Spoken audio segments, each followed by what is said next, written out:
Hello, I'm Paul Zajcik, founder of Elastic Steel, method of athletic conditioning. Today I'm quickly going to talk about the abductor pain. Usually that pain is localized in gluteus medius.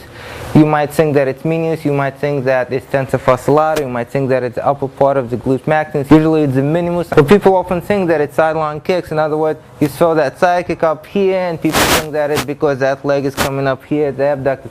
Very often what happens, especially for the people that throw the front line kicks on the side of the body, in other words, the front kick is not here, the front kick is here, more on the side of the body or partially rotated, and what ends up happening is the hip follows. So you don't have enough flexibility to come from this hip, and this happens. Once this happens, to get the maximum range of motion here, this muscles contract. Of course, this muscles work also because of the position, but this muscles contract. When they contract constantly and constantly, you're going to get those spasms there.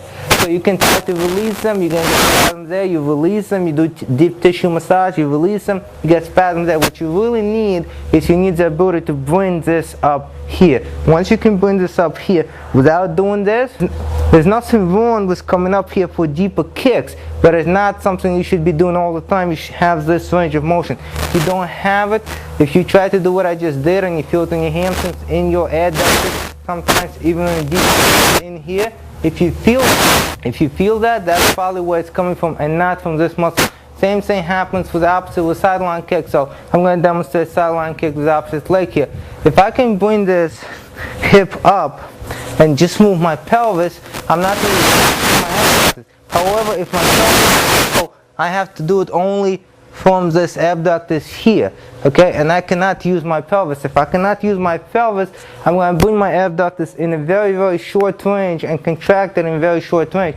I'm going to get spasms. The problem is in exactly the same place. Doesn't matter if I'm throwing front line kicks here or sideline kicks here. The problem is still usually here, although you're going to feel it here. So what should you do? You should actually release and get full range of motion so that you can have this, you can have that. Once you have those positions, this is usually going to let go. I'm Paul Zajcik. Thank you for watching.